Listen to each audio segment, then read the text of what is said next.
নমস্কার বন্ধুরা, আমি প্রিয়াঙ্কা। আমার রন্ধনিকা চ্যানেলে আপনাদের সবাইকে স্বাগত জানাই।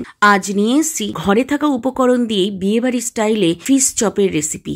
শরীর খারাপের দরুন এতদিন ভিডিও দিতে না পারার জন্য প্রথমেই আপনাদের কাছে ক্ষমা চেয়ে নিচ্ছি। চলুন দেখে নিই রেসিপিটি।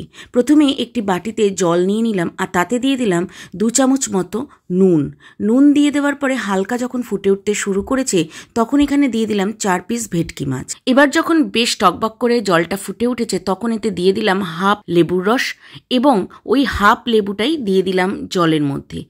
লেবুর এই যে খোসার যে ফ্লেভারটা সেটা কিন্তু জলের মধ্যে এসে গেলে ভেটকি মাছের যে একটা আলাদা রকম গন্ধ আছে সেটা কিন্তু আর পাওয়া যায় না। এবার ভেটকি মাছগুলো সেদ্ধ হয়ে গেছে, জল থেকে তুলে আমি আলাদা করে নিলাম।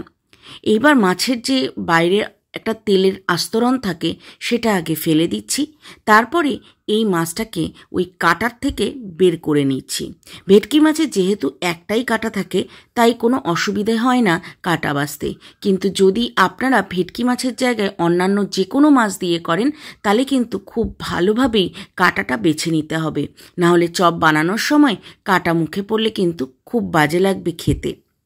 যাই হোক, দেখুন আমি কিন্তু একটা মাছ সম্পূর্ণ কাঁটা বের করে নিয়েছি, আর যে 3টে মাছ আছে কাঁটা বের করে নিয়ে আসছি। দেখুন একদম কিন্তু মাছগুলো রেডি হয়ে গেছে।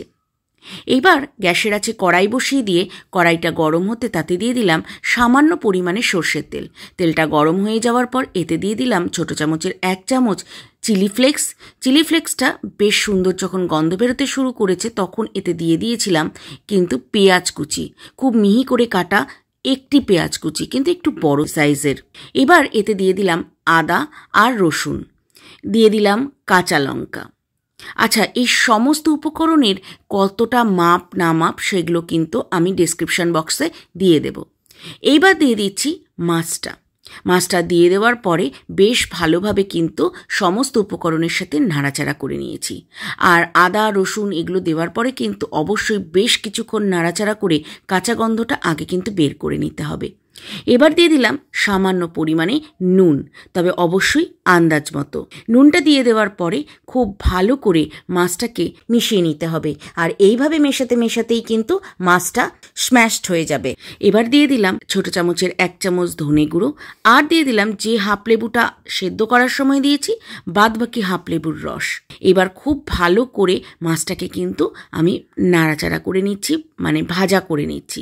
দিয়ে দিলাম চাট মশলা, এবার দিয়ে দিলাম সামান্য পরিমাণে গোলমরিচের গুঁড়ো, আর একটু জল দিয়ে দিলাম, না হলে ড্রাই উপকরণগুলো অর্থাৎ এই যে গোলমরিচ এগুলো কিন্তু পোড়া লেগে যেতে পারে।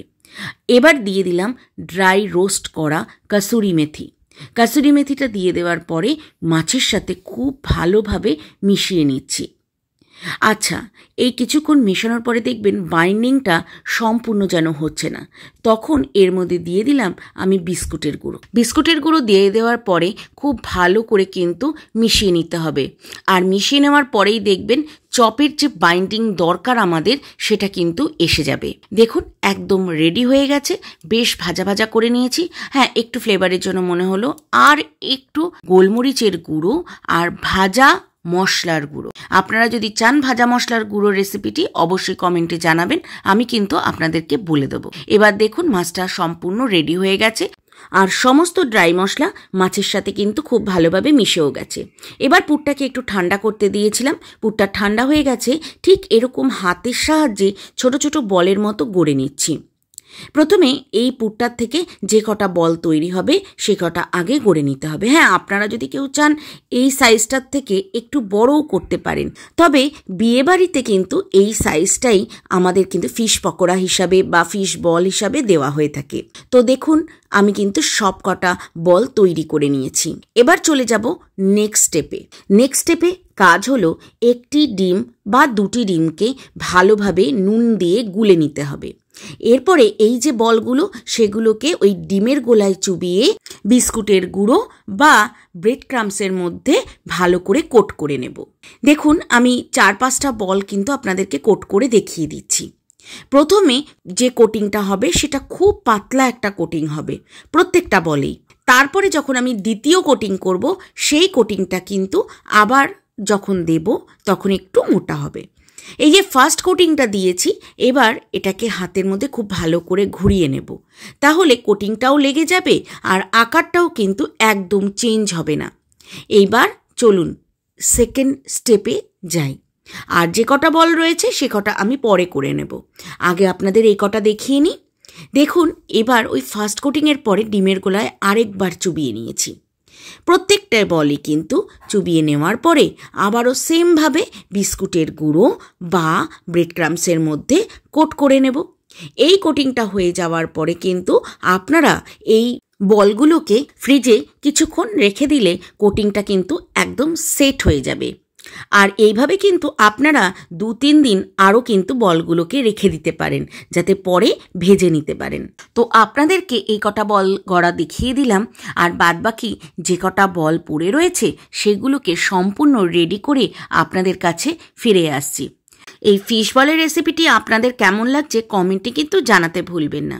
এবার গ্যাসের আছে কড়াই বসিয়ে দিয়ে বেশ খানিকটা সাদা তেল দিয়ে দিলাম, কারণ ফিশ বলগুলো ভাজবো। এইবার ফিশ বলগুলো এক এক করে তেলের মধ্যে ছেড়ে দিচ্ছি। যে কটা মোটামুটি আপনারা এদিক ওদিক করে ভাজতে পারবেন জায়গা রেখে সে কটাই দেবেন, অত্যাধিক দিয়ে দেবেন না, তাহলে কিন্তু ফিশ বলগুলোকে ঘুরিয়ে নাড়িয়ে চাড়িয়ে কোনোভাবেই ভাজতে পারবেন না, কোটিং আটকে যাবে, প্লাস কোনো জায়গা না থাকার কারণে ফিশ বলগুলো কিন্তু ভালোভাবে ভাজাও হবে না। তো দেখুন, আমি কিন্তু বেশ গোল্ডেন গোল্ডেন করে কিন্তু ফিশ বলগুলো ভেজে নিয়েছি। এগুলো কিন্তু সন্ধেবেলায় চায়ের সাথে দারুণ লাগবে খেতে। আর এই ঘরে থাকা উপকরণে এত সুন্দর বিয়েবাড়ির মতো ফিশ বল তৈরি করা যায় সেটা কিন্তু আপনারা এখন জেনেই গেলেন। এবার এই রেসিপিটি কিন্তু বাড়িতে প্রত্যেকটি সদস্যকে খাইয়ে তাক লাগিয়ে দিতে হবে।